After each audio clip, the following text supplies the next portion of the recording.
Hi, my name is Judy and I'm the City Stitcher and welcome to my Flosstube channel. Today is Sunday, April the 23rd, and I'm filming this Flosstube a lot later than I was planning on. So it was getting not terribly warm in the sunroom anymore, so I ended up having to move back inside for this Flosstube.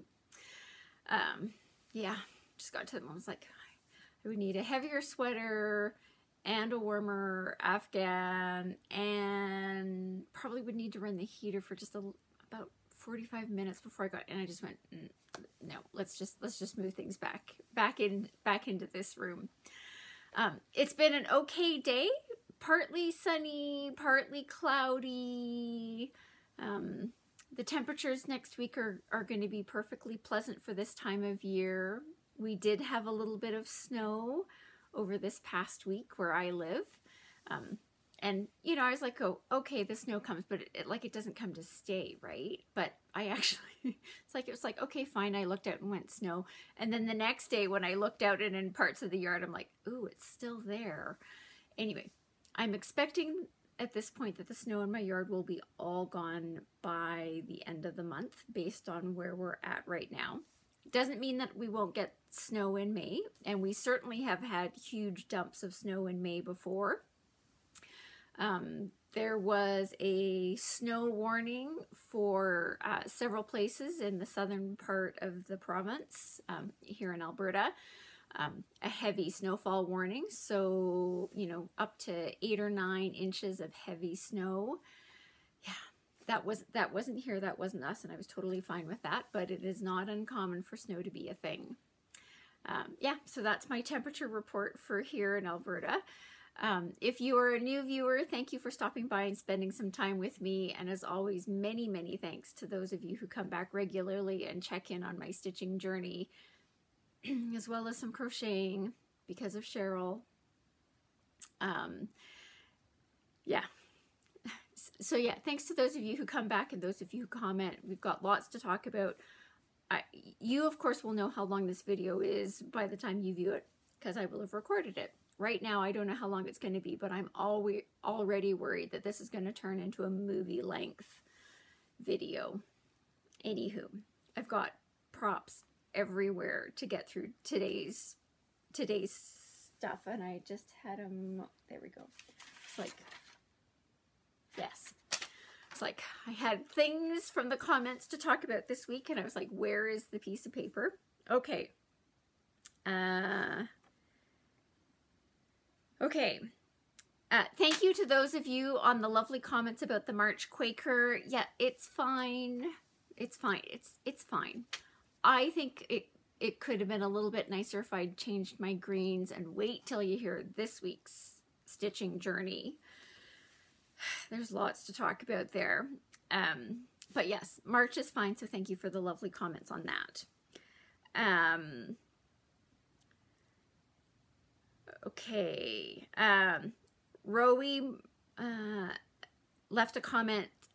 They are also stitching the Spring ABCs by Little House Needleworks, and she is close to a finish as well, which is great. Wait till you see mine.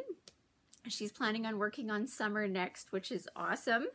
And she said she also has winter, and she offered that up to me, and thank you so much for the generous offer, but I too have winter in my stash. I have all 4 seasons from Little House Needleworks in my stash. But thank you for your very generous offer.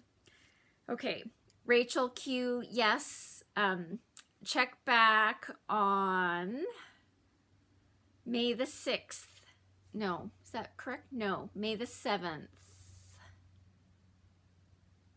May the 7th, the first Sunday in May. That will be so 2 weeks from today will be the episode where I will have what I bought at the Ujama Grandma's Fabric and Yarn sale, which I don't know what that's going to look like, but anyway, stay tuned. So yes, see if I get a yarn winder.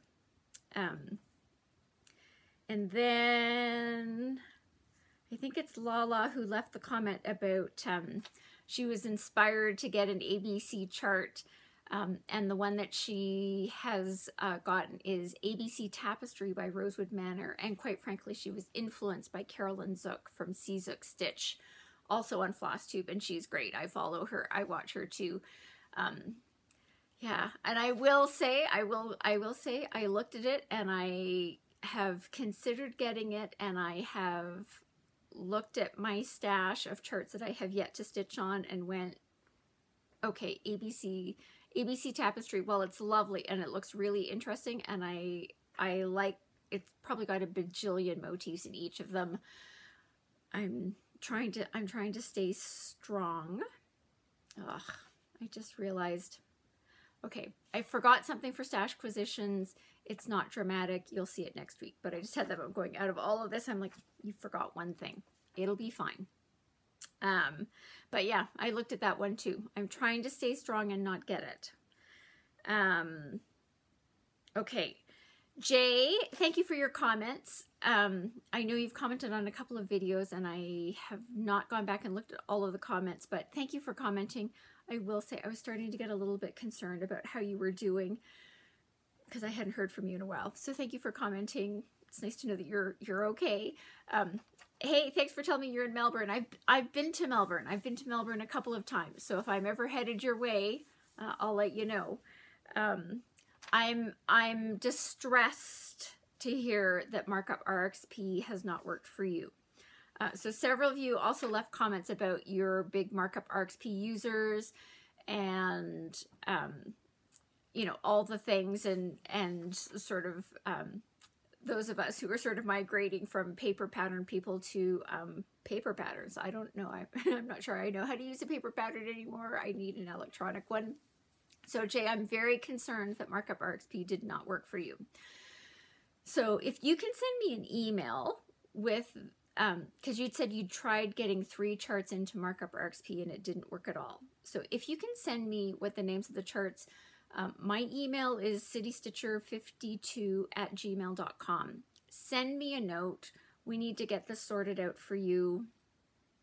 And I was a little surprised because, you know, when I originally started my journey about checking into, you know, between Pattern Keeper and Markup RXP, now I of course started with a Taya Gouverneur pattern and I couldn't get it into Pattern Keeper at all. And, you know, same thing. I tried several patterns. I could not get them into Pattern Keeper, but I could get them into Markup RXP. So I'm a little concerned that you can't get them into Markup RXP. So you and I, we're going to have a little bit of a chat about that because hopefully we can get Markup RXP working for you, because Cheryl and I, we love it, as well as several others on this channel. So send me an email. We'll have a little conversation. We'll see if we can't get that straightened out. But it's probably too long to go back and forth in the Flosstube land. So send me an email. And then Lynn left me a comment about she managed to get the Taya Gouverneur Paris kit for a really good price, which congratulations, that sounds like an awesome win. And then she went, so she considers herself an experienced stitcher, and she's like, she got into the kit and went, help. I went, I hear ya. I hear ya. So we're going to do a little bit of a quick stop on the land of the Taya Gouverneur stuff. Try not to. Okay, so this is my Taya Gouverneur kit for Jerusalem, because the Taya Gouverneur stuff only come as kits. She's like, okay, so I'm just trying to get myself a little bit more organized here. A little bit, because it's not. Okay. So the answer, so I keep all my stuff in from the kit. I was going to turn around so I make sure I'm not showing any of the pattern, in my lovely bags from Amazon. So this is my kit. So my pattern is in here. There's actually my working copy of the pattern before I got it into, when I was preparing, before I got into Markup RXP. And on the other side, yeah. So dear Lynn, yeah. So this is what the threads in my bag look like. And I greatly dislike this method, but given the number of colors that are in these charts, I have not found a better option. So, and even here, okay. So, a couple of things. If you have, you may, in your kit, you may have gotten an extra, just like there's some ridiculous huge chunk of floss that isn't attached to one of their floss cards. There should be a note on the pattern for what those colors are, and then you match them up manually. Why they can't just stick them on the card, I have no idea. Because when I got my extra hunk of floss, I just added it onto the cards. Like, anyway, I don't know why it was separate, but it was. Then she also made a comment where she's like, oh my goodness, there's no numbers, there's only symbols. That is correct. So Taya Gouverneur will not, it is DMC product, so it's DMC floss, it's DMC metallics. So like light effects metallics, but they do not give you the numbers. And even if you said, hey, I can send you the receipt that shows you I purchased your kit, and here's a kit, here's a picture of me in the kit and everything, and the copy of the receipt that shows you that I legitimately purchased it, they will not send you the DMC colors that go with these. My understanding, without having done huge amounts of research into this, but so this is totally my understanding and could be accurate, could be completely false, so take it with a grain of salt, is they do not give you the DMC color numbers because they're trying to help protect their copyright. So there's a lot of copyright infringement going on with people just scanning in patterns and letting people have them on a variety of platforms. And by not putting the DMC numbers and just having, you know, all of these symbols, you know, you can scan the pattern in and, you know, what are you going to do? There's no numbers, there's no key. So that's why they don't have them. Now I'm only on page 2 of 10, so I've got a long way to go on mine. I do have it in my head that at some point I should probably sit down and try to figure out what these are, and sort of pencil them in for my own reference just in case I start to run out. So while everything is really loaded up, do that. I have done it for the metallics in my kit, because I think I went through it when I was doing a video on metallic threads, and I was comparing sort of light effects versus some other things because I had my light effects out. So anyway, whatever. So yeah, and so like you, I keep them on the cards that come. So what I do is I sort of take one length that is the full 6 strands for the color that I'm using, and then whatever is left over from that. So I only pull one, and then whatever is left I put onto the small side here. And yes, they get tangled, and I don't love this, and I don't like having the color numbers. And yes, when I'm working on Jerusalem, I have to fend my way through 3 of these cards. I will also warn you that the symbols are, if yours is anything like mine, the symbols are incredibly similar. Incredibly similar.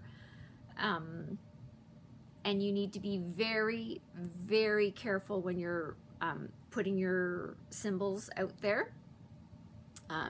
So on the card it says up and down, and I literally will look at the pattern in Markup RXP and make sure that I've got my floss card going the correct way, so I can, like, I'm literally making sure that the symbol is exactly what it is, because there are so many that are very, very, very similar. You have to be very careful about your symbols, But yes, I haven't found any better way to do this. I'm keeping them on the floss cards. I don't love them on the floss cards. I will say I have gotten a little bit used to it when I work on Jerusalem, where I go like, this is just how this particular project is. Now, I think because I'm not working on Jerusalem all the time, I'm not getting quite as frustrated. So if I was a monogamous stitcher, I don't know if this would be driving me nuts. So just, I'm not sure whether you're a monogamous or you rotate. So just careful on that. But yeah, I have, yep, they go on here. That's what I do. Careful with your symbols. And other than that, you know, would I love that it didn't look like this? Yes, I would. But nothing has, it looks disastrous. It looks disastrous, but it's okay. I'm working my way through it. If you're an experienced stitcher, you will be able to work your way through this. You just need to be very careful. And I hate that it looks like this, but this is what it is. Yeah, and so when I go to put it back in, I kind of line them up and then sort of, you know, fold them in half and shove them into the bag. That's all I've got. Yes, I don't have any. I honestly thought about putting them into floss away bags, but then I'd have to make sure that the symbols were on there, and this, given how close the symbols are, I was just like, I'm not comfortable doing that. I would need to be so careful. So no, I've kept them on the floss cards. If I can do it, you can do it. It won't necessarily be your favorite way to deal with floss, but it is what it is. And then I zip up the bag and just go, yeah, anywho. So those are my tag Gouverneur tips for you. Which reminds me, I was going to say this earlier in the video and I forgot. In case you're wondering about the hair, yes, there is going to be a hair story. I'm going to put the hair story at the very, very end of the video. So you've got a couple of options. You can either, you know, just go straight to the end and hear it and come back for the rest of the video, or if you don't care about the hair, that's why I'm putting it at the very end. Yes, I went and had a haircut this weekend, so this is a day-old hairdresser hair. But yes, there is a story to be told about the hair, and we're going to do it at the end of the video, in case anybody's wondering. All right. With that, let's get into my stitching this week. It's been a challenging stitching week. Challenging, challenging, challenging. I have not necessarily had the funnest time this week. So let's start with my Sunday piece. So my Spring ABCs by Little House Needleworks. I am stitching this on a 28 count Star Sapphire Jobelan by Witchelt, using my own colorway, which is in the notes section down below. So I had a decent Sunday night when I worked on this. This week's Sunday night is not going to be so good, so I'm working or making this video later, like, you know, definitely post dinner. Anyway, we're coming in for a close on a finish on this one. So what did I get done this week? When I was talking about this, when I was rewatching the video, I was like, oh right, you forgot to say there were white stitches to be the bunny's tails, which I did not have last week, so I put those in. Got in the V, which of course meant then I just finished. You know, we are coming to the end of this project, so I did my variegated thread and just finished all of the variegated letters. So all of the variegated thread is now done. That is complete. And then came down and did the word Wendy and, you know, the wind in white. So what's left is we are now down to, there's a quilt on this quilt. I'm calling it a quilt frame looking thing. I think it's supposed to be like hanging, drying, but anyway, it's not really clothesliney to me because there's only one thing, but anyway, whoops, let's get a grip here. All right, so all I have left to do is the quilt and the grass underneath it, but do not kid yourself. That is not like a couple of stitches. There's, I think, just over 460 stitches to get that done. So I don't know that I'm necessarily going to get it done today. Yeah, I'm probably not going to get it done today. So it will probably take me 2 more Sundays to get this finished, but we are seriously coming in for a finish on my first ABC project for this year. So thank you again to Sarah the Stitchin' Mommy who got me started on an ABC project last year. That was one of my lessons learned, which I've carried into this year's stitching projects, and it's yet again working out really well for me. So yeah, there we go. We are complete down to W and just have the last 3 letters, which is really that quilt, and then this will be a finish. So then on Monday, as I said, because I was behind on my March Quaker, I didn't do my, on the 11th of April, I did not stitch on my 11th piece, which is Just Nan's Remember 911. This is an out of print chart.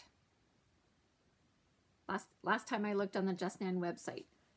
I didn't check recently, so if it's come back, but yes, I've had this, you know, 20 years. But so it's finally getting stitched, and I'm still glad I have it. But man, this band just about killed me. So if you remember from the last time I worked on this, which you may not, I was working on this band, and in the center of these, see that center line, it's a bunch of Scotch stitches. See, already I just call them diagonal satin stitches, but they do have a name. Let's see, what are they called? Mosaic stitches. Anywho, you know I follow the stitch diagrams. I have no idea what the names of anything are. All right, so I had done this whole thing and had gotten to the end here, and when I didn't have the spacing was off. And I discovered this center one is spaced differently. So there's 9 sets of these eyelets. 8 of them are spaced identically, and then the center one is spaced differently, and I just merrily went along my way and got all the way to over here and had done the top eyelet and discovered that it was wrong.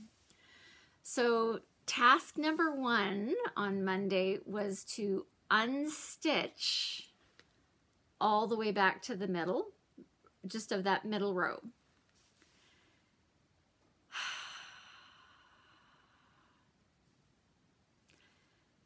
Okay, I could have ripped it out, but I'm working with silks, and when you're working with the silks, unless it's really bad, I don't rip it out. So I unstitched it, got all the way back to the center, restitched them, and fortunately, when I went to redo them, the path that I had found that made, so according to the instructions, you do the mosaic stitch and then you do the eyelet stitches. I did the mosaic stitches and the eyelet stitches at the same time because they use the same floss color and the same number of strands for all of it. So I just did the whole thing. I did all of that together. So I finished that off, and then I went, you need to, and it took longer than I thought, you need to finish this band. So then I went in, I was like, how hard can the rest of this be? Everything else in this band is cross stitches. How hard can it be? How hard can it be? no, no. You need to pay attention to your pattern. This will come as a surprise. You need to pay attention to your pattern because it's not always symmetrical. Anyway, so I had to fix a few things in the cross stitches. And I always find out, you know, after I've gone like a decent ways away, I look back and I go, wait a minute, what's going on there? Like one, I completely missed the stitch. So then I was like, when I had a little bit left over of the silk, and I was just like, okay, great, just go back in and finish the stitch. And then I got to doing the second color and discovered where I had done that, the whole thing was misplaced. Anyway, it didn't go well. This has not been a good band for me, but it is now complete. Thank heavens. And all the stitches are in the right spot. It only took me 5 or 6 tries to get it done. Anywho, took me forever, but I refused to put it away until I had gotten the whole band done. So thank heavens the band below it is one of these stripy ones. When I started out on Monday night, I was like, okay, we'll do this and we'll just get the band done and move on, because I was like, how long? Anyway, yeah, didn't move on. So I'm now officially a little bit behind of where I was hoping to be on this piece, but at least we've made progress. We've made progress. All right. Now, at that point, I should have known how the week was going to go from a stitching perspective, but didn't put it into context. So, okay, we worked on Remember 911, got that caught up. So I'm on track for all of my designated days in a month that have things to work on them. I did that. So then it was time to start April Quaker. So we are now, it is now April 18th, Tuesday. It was time to start the April Quaker, which means we are in the back half of the month. I'm really behind on my Quaker, so I need to get going. So I, of course, got started and stitched on Tuesday night, and I got 121 stitches into my project and went, and stop. So I did, I should show you what this is. So the April Quaker I have as a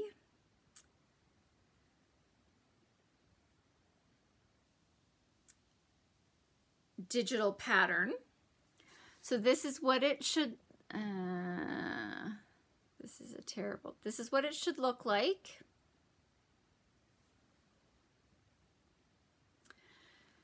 And I started off with the called for floss colors, the classic Colorworks floss colors. I put 121 stitches in my first color, went, you are not going to like this.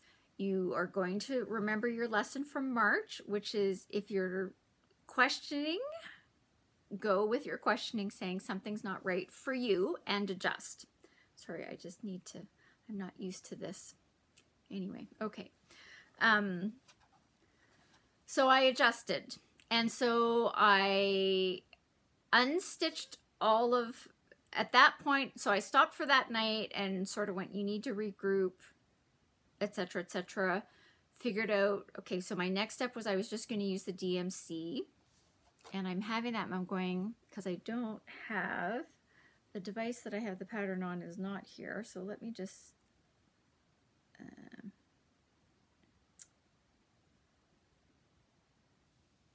see if I can't get, it starts with the word olive, and I've now successfully completely blocked out the name of,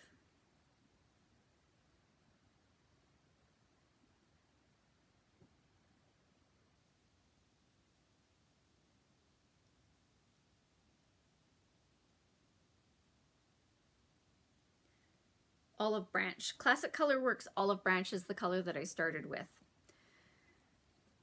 And I didn't like it. So I have now moved, and I am using the DMC equivalent, which is 524. And so I'll show you where I got to. I've left it on the Q-snap because I need to work on this. I am stitching this on a 40 count White Verdal. So this outer ring of this particular motif was called for to be done with Classic Colorworks Olive Branch. I have now stitched it using DMC 524. I left in one branch from where I started in the Classic Colorworks, and it is this branch here. So like I say, I did that one and then I came down so I could work on this because the branches on here are like spread out. So it was just a starting place because, you know, I need to center it on my fabric. And yeah, so I did 121 stitches in this color and went, you are not going to enjoy this. You are not going to enjoy this. And even when I looked at it, I went, it's not really 524-y, even when I bought it. But I just went, let's try things out. Let's give this a whirl. I put 121 stitches in and went, no. Unstitched them and have now restitched them. So in my planner, on Tuesday I have 121 stitches, and then on Tuesday I have minus 121 stitches, and then put in the new stitch count. So yeah, isn't that awesome? Yeah, whatever. Anyway, so I'm behind because I've had to adjust. Now the darker green here, which I'm totally fine with, this is Classic Colorworks St. Bernard. That one's going just fine. Totally fine with that one. The third color I'm changing. So I did, yes, this will be fine. This will be fine. So this is the called for, which is Classic Colorworks Goldfish, which for a lot of people is probably going to be just fine. Like that combination of colors is just fine. It's me. It's a little orange for me. I thought when I stranded it down, I would probably be okay with it. And I've just decided it's going to be too orange for me for April. So for huge swaths of the population, this is totally fine. So don't be concerned if you're going like, I want to do it in the called for. It's totally fine because this is the called for Goldfish. It's too orange for me. So I decided I was going to need to pink that up a bit. Cheryl, I needed to pink it up. And so I also, you know, part of my task on Monday was also figuring out what I was going to change it to and going through my stash to come up with something. And I am going to be stitching it in, this is Weeks Dye Works Peony, yes. So I'm just, whoops. Now, it looks a little intense, but don't forget, by the time you strand it down to one strand, it's going to be fine. And even here, there are some, you know, there is some peachy parts to this variegation in this particular colorway. So that's my choice for what I'm going to do for April. I think this will still work with the greens that I've got here. I still think they're complementary, but I've decided to pink it up.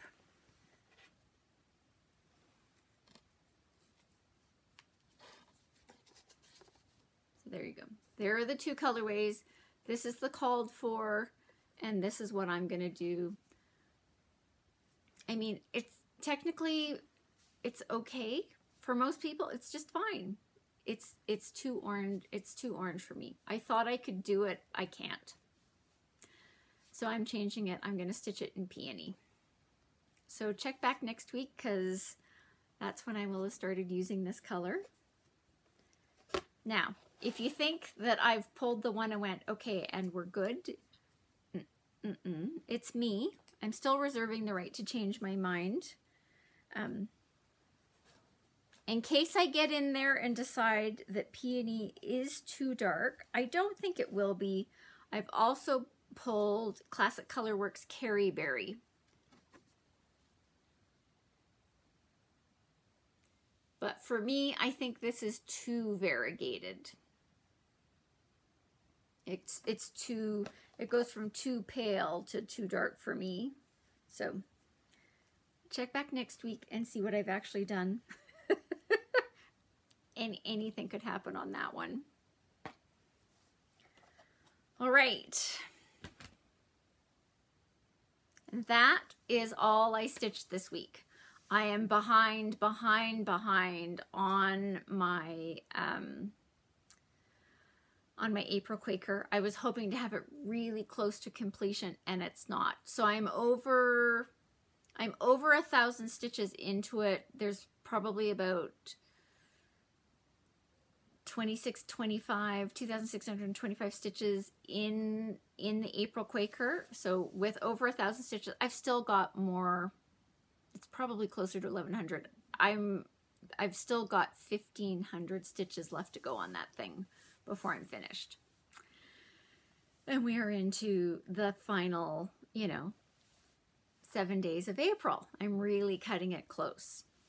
It's because I had to do March because I didn't get March done because I was working on Lent anyway. It'll be fine. It will be fine. That is my stitching for this week. All right. Now, let's talk coronation stuff because I made a note because I forgot to do the things. I have purchased my coronation chart. So what I'm planning on stitching on Saturday, May the 6th, while I'm watching the coronation, coronation-esque, I don't know. We'll see. I'm planning on stitching it on May the 6th in honor of the coronation of King Charles III. Whether I actually stitch it while I'm watching the coronation or at some point during that day is up for debate. With the time zone change, it's a little early for me to be, counting and doing things accurately. Anyway, I have purchased the Cosford Rise coronation chart off of Etsy. So this is the one, because of the ring light, there you go. So that's the one that I'm planning on stitching as my coronation start. It's small. It's 58 stitches wide by 70 stitches high, so we're not going into something gigantic. There are lots of charts on Etsy, as we talked about previously. So there's lots of things to choose from. I saw another one this week as I was, again, so I'd gone to Etsy. I just put in the magic words, King Charles Coronation Cross Stitch, and I see what pops up. And even there, you don't necessarily all get cross stitch stuff. You get embroidery and t-shirts and weird things. But anyway, there was another one that popped up, and I looked at it and went, So I may still buy something else and stitch on it over the course of the next who knows number of years for the coronation. But that's what I'm starting with. 58 by 70 seems somewhat reasonable.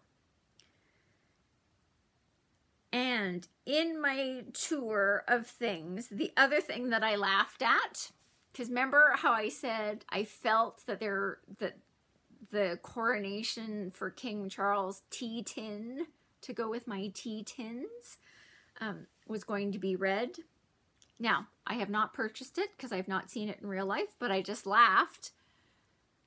Yep, sure enough, red top. It says King Charles III on the top. I just laughed and went, yep, there's a tea tin coming. So when I find it, I will add it to my tea tin collection. I know, who am I?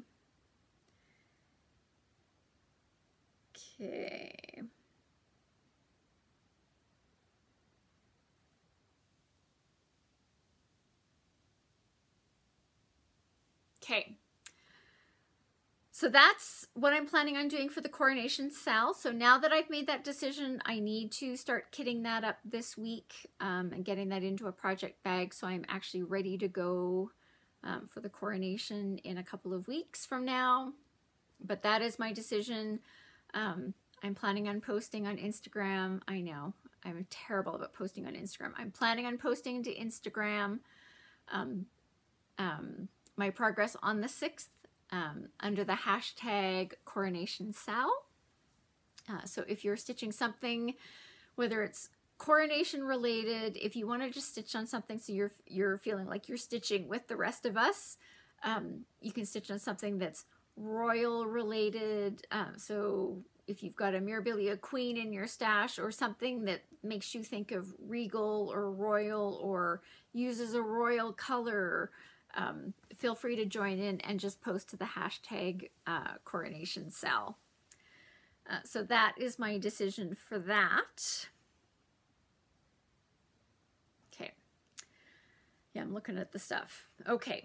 So next, like I said, I did actually buy a couple of things this week, but they are way across the room and I'm not going over to get them. It'll be fine. They'll be here next week. It's nothing to get overly excited about, so it'll be just fine.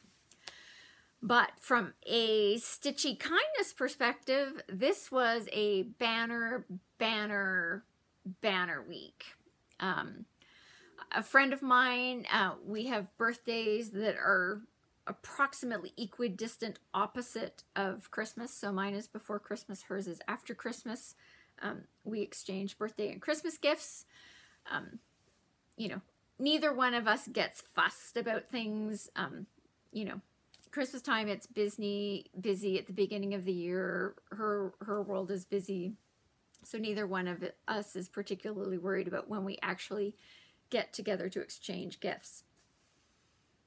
Now, a while ago, I was talking to her and I said, hey, we should probably, you know, plan to get together, and you know, I've got your presents here ready to go. We should get together. And she said, I'm not ready yet, which is totally fine. No problem. The other joy is if our lives get crazy, neither one of us gets fussed about saying, I didn't get my act pulled together for months after the event. It's still totally fine. Neither one of us gets wigged out. So we finally had an opportunity where we were both ready to do our exchange and, you know, got together for a meal, did our gift exchange. I made out like a bandit. She was incredibly, incredibly generous. So here is, now part of the funny thing, sorry, I'm just juggling a few other things that are part of this demonstration. Part of the funny thing, as it turns out, is she was listening to me talk about things from Nashville. My thoughts on patterns I liked, things that she thought that I would like, that I, you know, that we, you know, there were things that she thought I would like that I was like, I don't know about that. I don't feel like I need for that. Timing, we talked about, you know, how I was going to use things as sort of rewards for goals being achieved and all this kind of stuff. And so secretly behind the scenes, she was paying attention to everything that I was talking about and was using that as a guide. So, on a wide variety of topics. So, let me haul out this.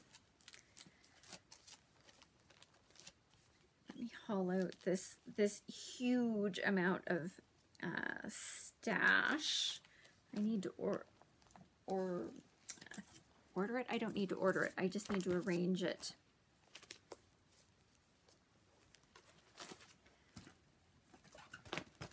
Yes, it's, I know I should have had it arranged before we got here, but that's, you know.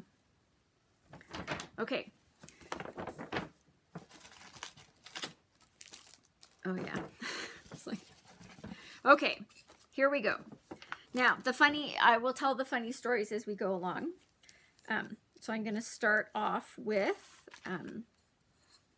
she got me one of the tiles to do the, now the funny thing is I actually have the one that I bought over here too, right? So I got a second Scrabble tile to the point where she was a little concerned, where she's like going, I just bought her that. Why did it's totally fine. I'm more than amenable to having two of these because I have two stitchy spots. So now I can have one. And so she was kind of like, oh my goodness, I just got her that. She bought one for herself. What's going on? She did feel a little bit better because she saw in my Flosstube that I had bought 2 packs of the self-covering button packs from Traditional Stitches. So it's great. Now I've got one of each. I can put, once I stitch something and get them finished, I have 2 Scrabble tiles to put them on, which is great. Now, oh yeah. Now, the funny thing, we were having a conversation as she was heading, that's not for that, as she was heading out to the stitching, the LNSs here. And I was short a couple of colors, and I'd said to her, it's like, hey, if you want to pick these up and then just throw them. Okay, the other thing is we each have a bag that we, because I shop over the course of the year for her, as she usually does as well, in a variety of fashions.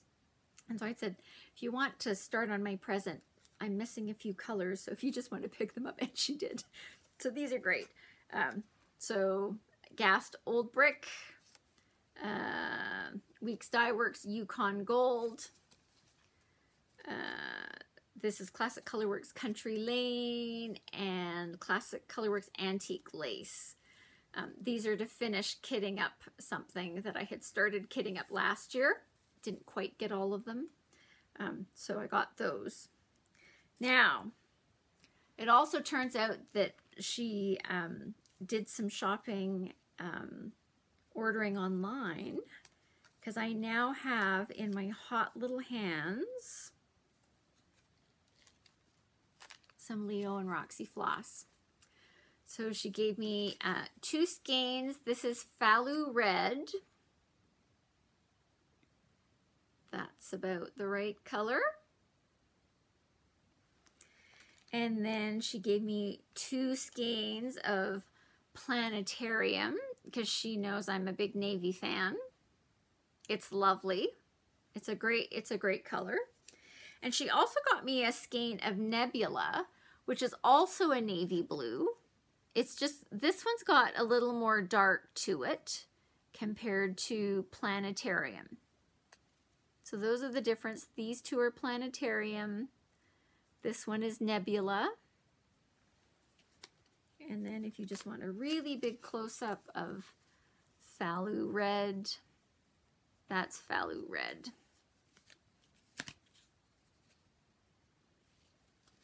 So that was awesome. And it was funny because we were talking. I knew that she was thinking about placing an order for some Leo and Roxy floss. And I kind of said, maybe Fallow Red. And I know she said, he's like, ooh, Fallow Red is out of stock. And I went, oh, well, there you go. Have a great time ordering. And at some point, you know, I'll get some Leo and Roxy floss. Well, she got me some Leo and Roxy floss. She got me some John James Tapestry Petites. She got me the good stuff, the gold ones. Whew. So yes, got 3 more John James Petites to add to my stash. She got me, she's encouraging me in my crocheting journey. So this was a funny one. One so I can count my rows, and some markers. So that was great too.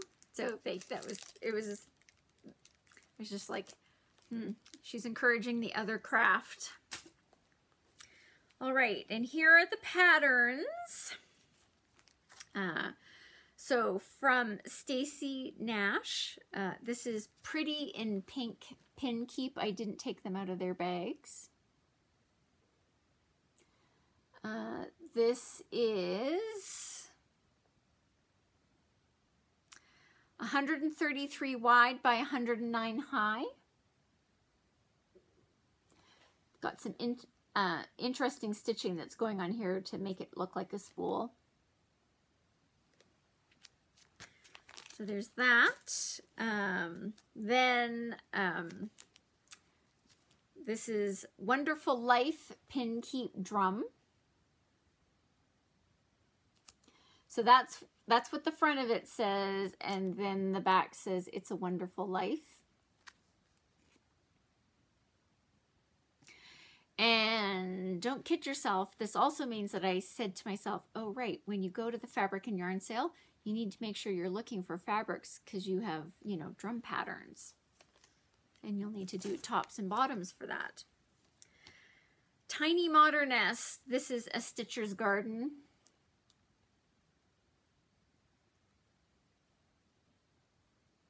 Yep. Love the concept of that.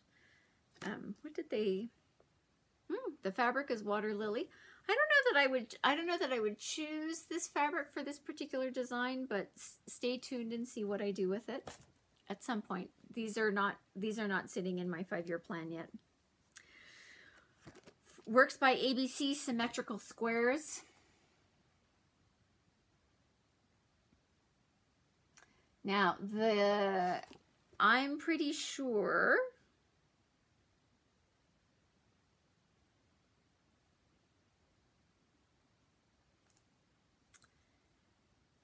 the model was stitched, yeah, she stitched it using sulky 12-weight Petites in this. She does provide a DMC conversion. She stitched hers on 27 count banding 2/2, in case you're wondering. So yeah, that'll be interesting. Yes, symmetrical squares from 1603. And then this one. I love this one. This is New York Dreamer Winter in a Box. Of course, you know, Christmas, house, you know, you pretty much had me there. So the sleigh comes around this side. So you can see the sleigh, that this truck is on the back side along with this deer. So it wraps around all around this box. Now the funny thing about this, around the time of Nashville, when I was doing my stash acquisitions, I said I had gone to Michael's and I had bought a box because there was this chart. I didn't own the chart, but the chart called for a Michael's product. If people use Hobby Lobby, that's of no use to me up here in Canada. Even in the US, if you get something from Michael's, there is, at least then there is a chance I can get it in Canada. Even then, not always can I get it in Canada, but at least at Michael's there is a chance that I can get it in Canada. And so this was the box that I bought from Michael's. This box is for this. Yay!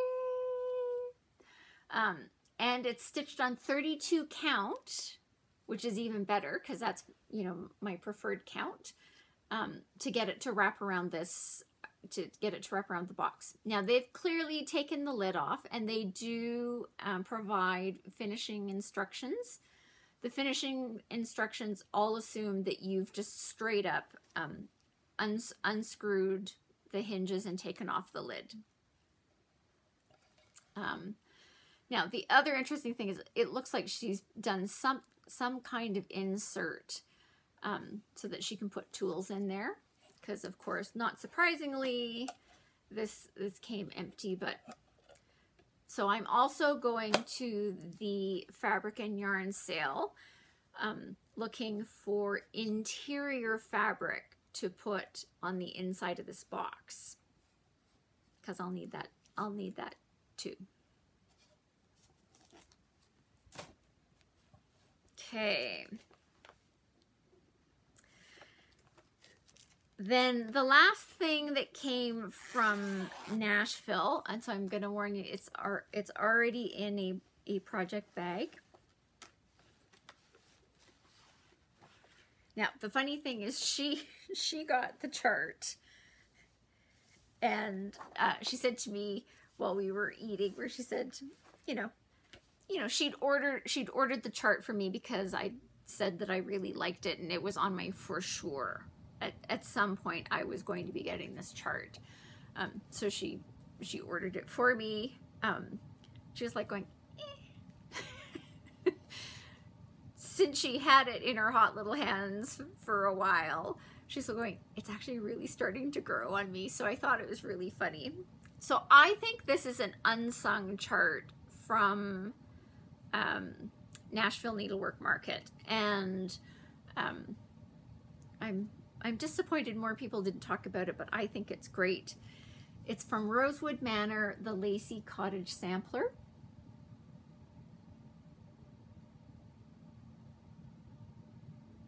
I think it's going to be lovely. It also comes, as does everything that Karen Kluba does. So you get this big sampler here, and don't kid yourself, it's big. 175 wide by 317. She stitched it on 32 count London Fog linen from Under the Seas fabric, which I don't have, but anyway. She also gives you the charts in this same booklet to do these two welcome charts. I actually like both of them. Anyway. So then, of course, I got home, and this week I went into my stash to see how many of the colors I had in my stash. So this calls for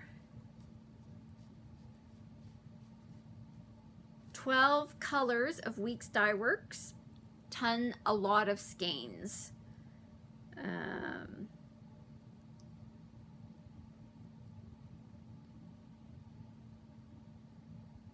28 skeins in totality in those 12 colors. So I went into my stash, and like some of them, some of them you need, 3 or 4 skeins of that same color, and I was just like, like, what are the chances I'm gonna have that?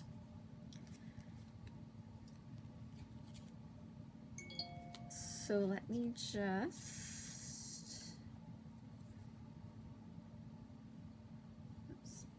I'm just trying to organize them. If I were smart, I have a white background to put it against. Yes, let's do this.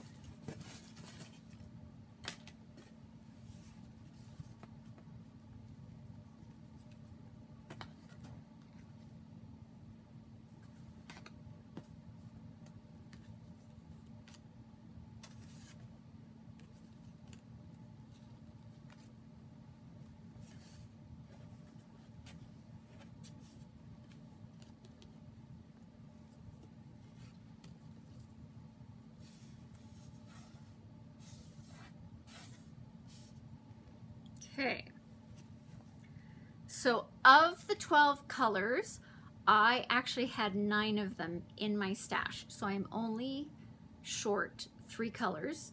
And of those 9 colors, all the skeins that were required for those, I actually had in stash.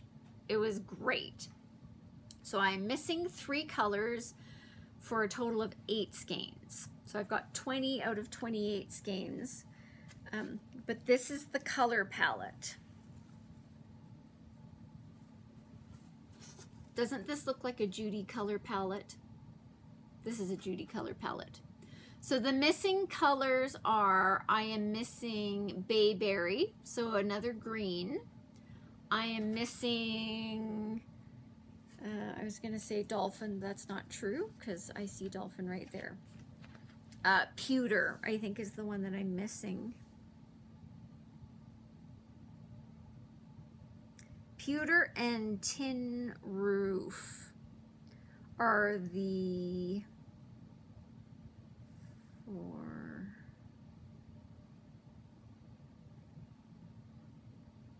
Yeah, that's correct. Pewter, Tin Roof, and Bayberry are the three colors I'm missing. So 2 grays and a green to fill that out. I think it will be lovely. Lovely, lovely, lovely.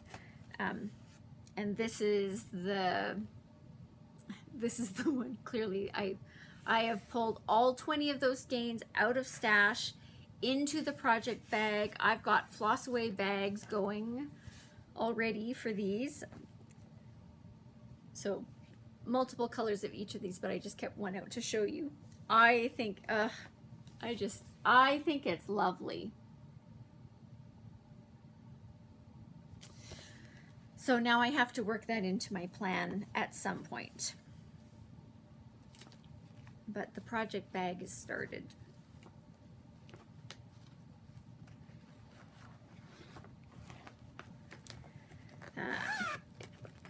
It reminds me that I forgot this one. I did pull out, I wanted to see what color this house was according to the chart. They're using Weeks Dye Works Glacial Melt.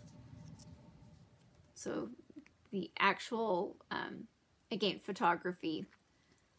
So that's what the color of the house is going to look like. And I will say for this one,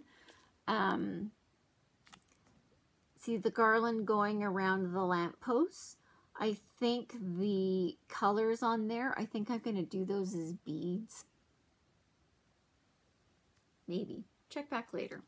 But I had that and I was like, ooh, I should do that. I looked at it and I went, I should do that in beads. So we'll see what I end up doing.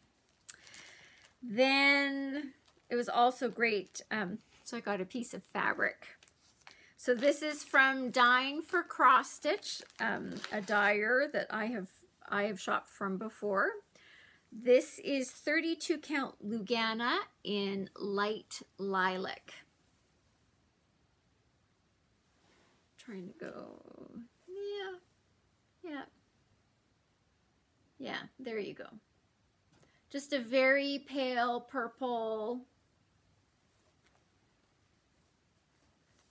Yeah, lovely, lovely, lovely.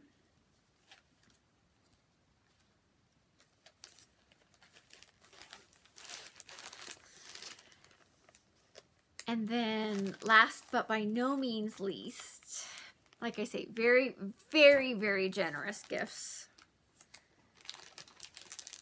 Take these out of their bag. She ordered from the States. She got me some Judith Kirby charts. So I'll show you the charts. Okay. Oops. So she got me the Halloween ones. So this is Judith Kirby Victorians 9. The interesting thing is I was looking on the computer. I've actually saved a picture of someone who did this and they changed the house color. So I might be changing the house color in this one. So that's Judith Kirby Victorians number 9. Judith Kirby Victorians number 15. And I am planning on stitching these together.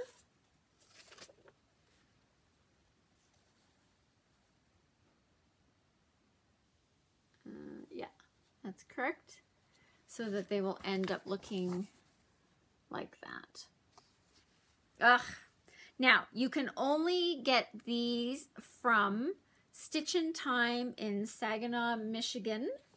So I will do a up close one on this. They are the ones that have the rights to reproduce these charts from Judith Kirby. They are out of print. So these are not done on cardstock. They are they're a paper chart. So this is sort of the same way that people talk about Prairie Schooler. The originals are done on cardstock. The reprints are done not on cardstock. So the same thing is happening with the Judith Kirby charts. But I am so grateful that I have these.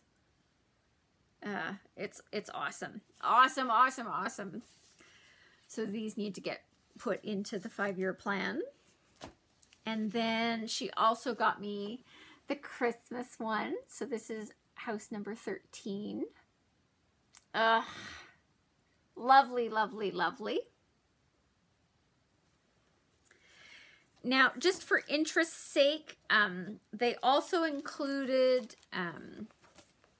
so as far as I can tell, what I'm going to show you on this piece of paper are the Judith Kirby charts that have been reprinted and are available for sale from Stitch in Time in Michigan. I know I held it up close, but I know that there's always people who go like, I couldn't read it, or 27 things. Don't worry. I will put the contact information for Stitch in Time in the notes section below if you're wanting to order these from them. So here are, so we'll start with these ones, right? So there's Halloween House 1. Now this is Halloween House 2. So she really did a series to encompass each of the seasons: fall, winter, spring, and summer. So in case you're wondering, so this is Victorian House 13, 9, 12, no, 15. 15, 9, 13. I can't read anything. 12, 13, good grief. 12, 13, 14. I should stop saying I can read these things. There's Victorian House number 8. This one is Victorian House number 11. And I also have this one. I got this out of Stitching Corner. They have a box with charts that have been donated, so that's where I picked up this one, which was great. They also have these ones. These are the Victorian Street Scene number 3 leaflet 105. This is the Victorian Street Scene leaflet 104, the businesses. This is Victorian Street Scene leaflet 104, the residences. So I don't know if it's 1 leaflet or 2 leaflets. This one is Victorian House number 10. This is Victorian House number 7 and Victorian House number 6. So again, so those are the Judith Kirby charts, as far as I know, that are available from Stitch in Time in Michigan. Again, the store information, their address and their phone number will be listed in the notes section down below. As far as I know, they do not have an online presence, like they don't have like an online shop that you can order them from. I think you either need to go into the store or phone the store and order them. Clearly my friend phoned and ordered because we live in Canada, which is not close to Michigan. So yeah, incredibly, incredibly generous gifts. Like she's practically wiped out my reward system for, you know, shopping for charts this year, which I'm not necessarily unhappy about. And like I say, I started kidding some of them up, and I'm quite anxious to get some of them into the 5-year plan. So thank you to my friend who I know watches my Flosstube channel. Yeah, it's a huge, it's too much. Anyway. All right. Let's talk about the topic, because we're already over an hour. So the topic for this week is let's talk Maynia plans. May, of course, is coming up, and I was watching somebody else where they were like, people are talking about Maynia and I don't understand, so I too will chime in and do my sort of brief backstory about Maynia. There used to be a Facebook group called Stitch Mania. The group has now closed down. It was a gigantic, it was a huge Facebook group. And I loved I loved seeing what people were doing on it. And the Maynia concept started with the Stitch Mania Facebook group, and originally, so we are all recollecting, those of us who were not there originally, that it started in about 2015, and they wanted to do something crazy, and so they were gonna start one new project every day for the first 15 days in May. And then in 2016, it became, we were going to do 16 starts. And then people went, we need to up the crazy quotient. And so some people do 31 new starts in the month of May. I'm not, I loved watching it. I loved watching people do it. There were Flosstubers who were doing it. I loved watching people who are participating. There's no way I'm starting anywhere from 15 to 31 new projects in a given month. It's just not happening. So then there were lots of people who came up with their own versions of what to do in May. So it became a thing that, like, we're just doing, Maynia is when you've come up with your own theme for what you're doing in the month of May. So there's like, there have been ones where there's Mermaid Mania and Mirabilia Mania, and Candy, the 614 Stitcher, she's doing Mental Health May. Lindy Stitches 1 year did a Stitch Sania where she wasn't going to do crazy, and she was going to, so she had her whole version around what that looked like, and I did that 1 year. So everybody has their own version of Monogamous Mania. So there's all these different versions of what you're doing for May. And as far as I'm concerned, it's like you're coming up with something that you think is going to be fun to do in the month of May. Full stop. So whatever that means for you, do that. As I have done for the last couple of years, I am planning on doing a Mirabilia Mania-ish. How's that for firm? Okay, so the reason why it's an ish is because I will continue to be working on my specific goals that are numerically oriented. So I've got my coronation start in May, on May the 6th. I will be working on my Remember 911 on the 11th. I will be working on my Little Bits of Christmas on the 25th. I will be working on my May Quaker in the month of May, none of which are Mirabilias.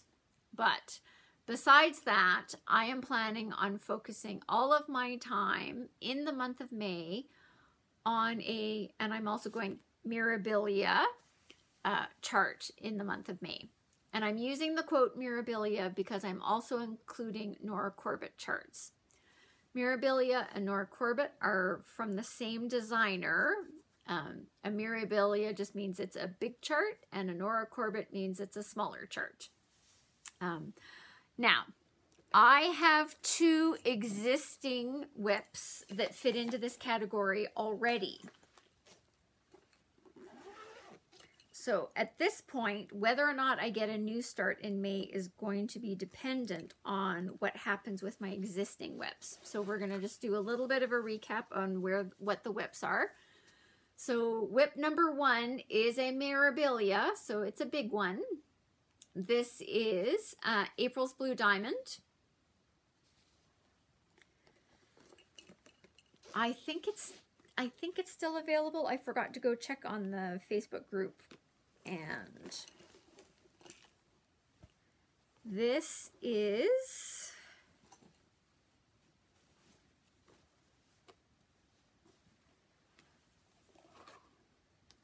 So as a starting picture, this is where I'm at on this one.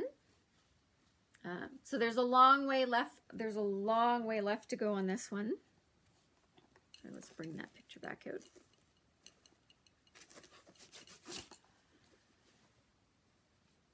Right.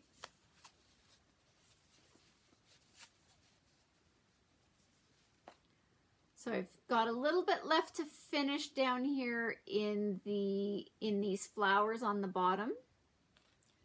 Right.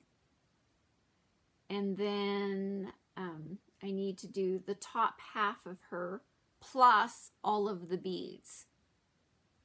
So there's all of those spaces that you see in the bottom half of that skirt. All of those are beads. So there's a lot left to go on my poor Mirabilia. I don't remember what I'm stitching her on, so I'll have to remember before we get into May. I want to say it's Picture This Plus Ariel. I want to say it's a 28 count, but I don't exactly remember. But I am looking forward to working on this. There will be things to do. Hopefully a lot of progress on this over the course of May. Like just even the colors like that. Like I just, love it. Love it. It's going to be lovely when it's done. So that is an existing whip that will be worked on in May.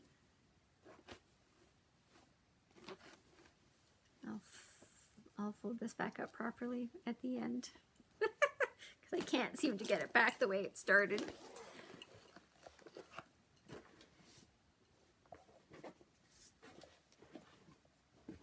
Okay, and then the second one that I have started is Nora Corbett Sweet Pea. Hopefully this year I will get sweet peas for my garden. I was unsuccessful last year.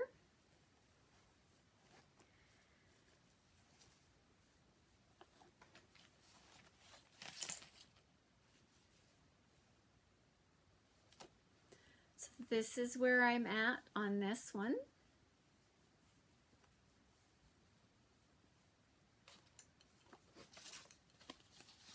Whoops. Okay, well that didn't work out so well. So I'm down in the bottom part of her dress. Haven't hit the wings. So there's a lot left to go. This was a start that I started last year because it was my reward for getting a certain number of stitches into April's Blue Diamond, plus finishing, last year I finished Fairy Winter Dream, and I finished one of the Christmas Eve Couriers. I want to say it was Vixen, I think was the one that I finished last year. So I finished 2 Nora Corbett's, and my reward was that I got to start Sweet Pea. So yes. Now, whether or not, like I say, whether or not I get a new start in the month of May, a Mirabilia / Nora Corbett new start will be dependent on how well my May goes on my existing whips. I have one kitted up. I will tell you right now, it is one of the Christmas Eve Couriers, so it's a Nora Corbett. It's another small one. I've said to myself, I should only have one Mirabilia, one proper Mirabilia going at a time. So since I haven't finished April's Blue Diamond, I really should finish April's Blue Diamond before I start another Mirabilia. Not that I don't have a ton of Mirabilias in my stash, and I have lots of that I would love to be working on, but I need to get the first one finished. So that is my plan. So I'm still working out in my head exactly how I'm going to structure the first part of the month,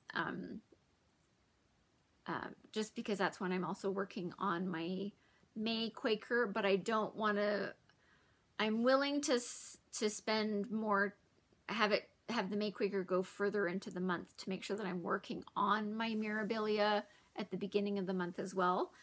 So we'll see how that goes. Yeah. So that's my Maynia plan, is really to focus on the existing whips, and then we'll see how far we get. I'm planning on spending twice as much time on the Mirabilia than I am on the Nora Corbett, but I do want to spend time on both. I'm still figuring out exactly what my goal is going to be before I get my new start in. So tune back in tune back in on that first weekend in May, because I will have sorted it all out by then. But I am planning on doing a Mirabilia Mania. That's going to be my focus for May, and we'll see how it goes. All right. For those of you who are only interested in the cross stitch stuff, that's all I have for you for cross stitch. It's been an hour and 20 minutes. We're now going to get into my crochet life. I did have some stash positions for Crochet Land, but I did not bring them over here. So they're going to be part of next week's video, which I'm sure you'll be fine with. So I will just give a little bit of an update on how my projects are going. I am continuing to work on my poncho. Now, I'm going to do a terrible job of hauling this up because I have it folded in a very specific way.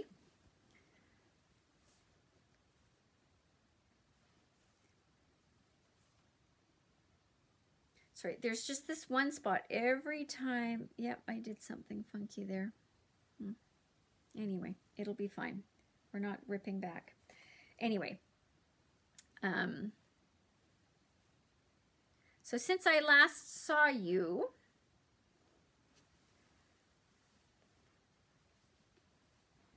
I've gotten quite a bit done. And so all I have left to do is these last remaining bands. So the navy, the gray, the white, and the gray, and then I will be finished the left side of the front poncho. And then it will be time to do the weaving.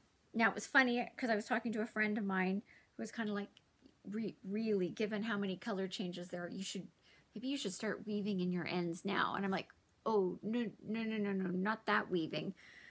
I have been weaving in my ends as I go along. So there are no ends left to sew in on the poncho.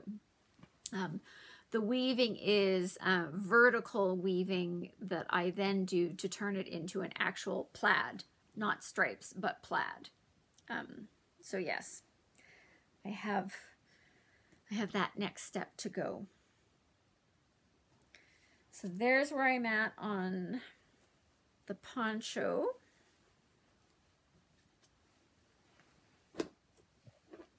And my big gigantic lapgan granny square concept. I've done several more rounds, just continuing in my same colorway. I don't remember exactly where we were last time we checked this out. I don't remember if we were, I know we had at least the first three, maybe I had this one. So maybe I've done, I've probably done the white, gray, teal, and white. So four rounds. So this one, because it really is just a square with, there is a border, but I'm just going, this one, as usual, I'm just gauging. I put it in my lap and I go, nope, you need to keep going. It's not big enough yet. So yes. So that's what I've done on that one this week. I am limiting myself to, so unlike cross stitch where I have multiple projects going on and several whips carry forward from the previous year, I am limiting myself in my crochet land to working on only having 2 active crochet projects at a time. Now, if you think that doesn't mean I don't have wool in the house, yarn in the house for other projects, yet that's not it. I'm pretty sure I have enough yarn in the house for like the next 10 projects. Anyway, and I haven't even gone to the yarn and fabric sale from Ujama Grandma's yet. Anyway, it will be fine. It will be fine. All right, so that's my crocheting. Like I say, I did buy a couple of balls of yarn this week, but I forgot to bring them over here, so we'll talk about that next week. The announcement part is, so yeah, the Ujama Grandma's fabric and yarn sale, if you are in the greater Calgary area, is running May 5th, 6th, and 7th. So yeah, I will put a link to something so you can see details for that if you're in the greater Calgary area or have the option of coming into Calgary that weekend. If you're in the greater Calgary area and you have items that you would like to donate, this next weekend, so Saturday the 29th and the 30th, they have designated hours for dropping off donations. So I will be there with bells on the Saturday, taking quite a full vehicle of donations that I'll be taking to drop off. So if you're, like I say, if you're in the greater Calgary area and you have crafting items, it does not have to be fabric only. This is not a just fabric and yarn sale. They've got all sorts of things. I call it crafting. So there will be, they're expecting that there will be some cross-stitching stuff as well, plus a plethora of other items. So if it fits into crafting land and you have things that you would like to donate, this next weekend, April 29th and 30th, is the weekend to drop off those donations directly to at the Garrison Curling Club. So again, so those details will be in the notes section down below. All right, and then the last thing I'm looking around. Okay, the last thing on the list is to have the hair discussion. So yes, I had a haircut this week, and I went into the hairdresser's she's known me and she's done my hair for probably decades at this point in time. We had lots of things to talk about, and so I let her dry my hair naturally. So what's coming in, so what you see here, this is all of the curl that has come in, particularly on this side. The funny thing is, she said, like, all of this did not exist the last time I went in and got a haircut. It didn't exist. I didn't have any of this. So she was like going, anyway, it's getting curlier. So we had a really interesting discussion about what to do with naturally wavy curly hair, because I don't know what to do with it. Now, it's not strong, and it's not a strong enough curl that I can't blow dry it straight easily. So I can dry it straight, which is what I'm accustomed to very, very easily. It's not that curly. It was funny watching this occur. So yeah, the only thing that has been used on my hair post cut is she put a little bit of gel in it and she dried it with a diffuser. That's it.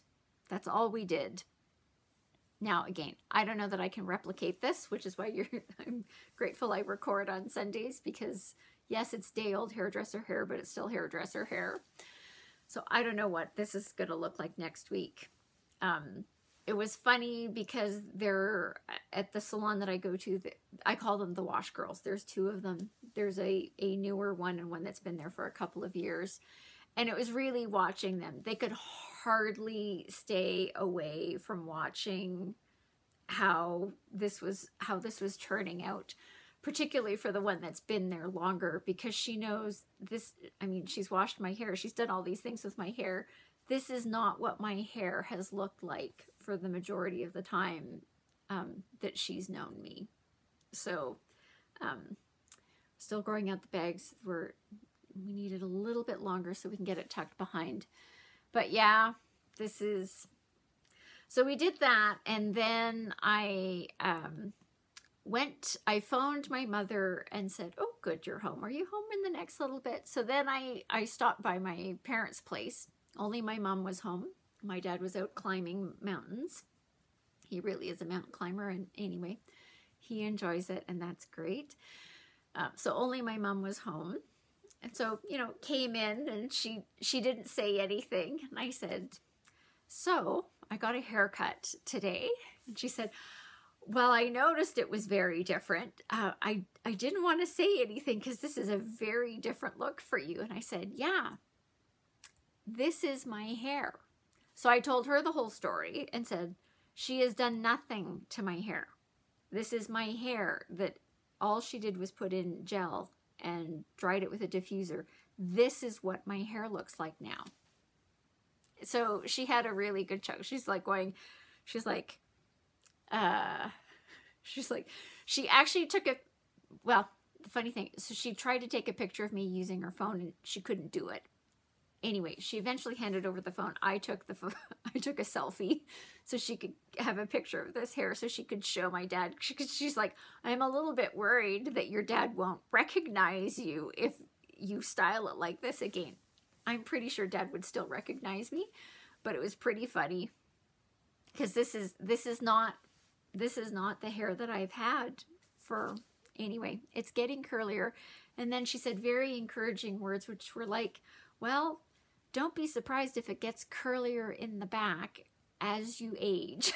I'm like going, okay, but I have not had curly hair until like there was this patch that I had that was coming in at the back that, you know, my hairdresser and I were talking about. But yeah, like she says, like everything, like she's just like, all of this did not exist last time I got a haircut. She's just like, anyway, my hairdresser was really funny because she's just like going, oh my goodness, look at your hair. She's like, people pay a lot of money to get this look. And I said, yeah, like, I mean, if I'd had this look when I was in my 20s, I would have loved it. Anyway, now I have it now, and I'm still going like, I don't know what to do with it. She's like, yeah, welcome to the, I can still style it straight, which is fine. But yeah, that's my story. It's getting curlier and curlier. Who knows what this is going to look like in 10 years time. Anyway, that's all I have for you this week. We are now at over an hour and a half. So thank you for staying with me for as much as you have, for however long, whether you've watched this in one chunk or in multiples. With that, let's wrap this up. I hope you all have had a great week. If you've got any questions, comments, topics you'd like me to address, feel free to throw them down in the comment section down below. Do want to say a big congratulations to Cheryl from Happy Handcraft Studio on getting over 1,000 subscribers. I'm so glad you've reached that milestone. I know you made me a really beautiful project bag. I'm really, really sorry, but I am not going to make you a project bag. That is not going to work out well for either you or me, but congratulations.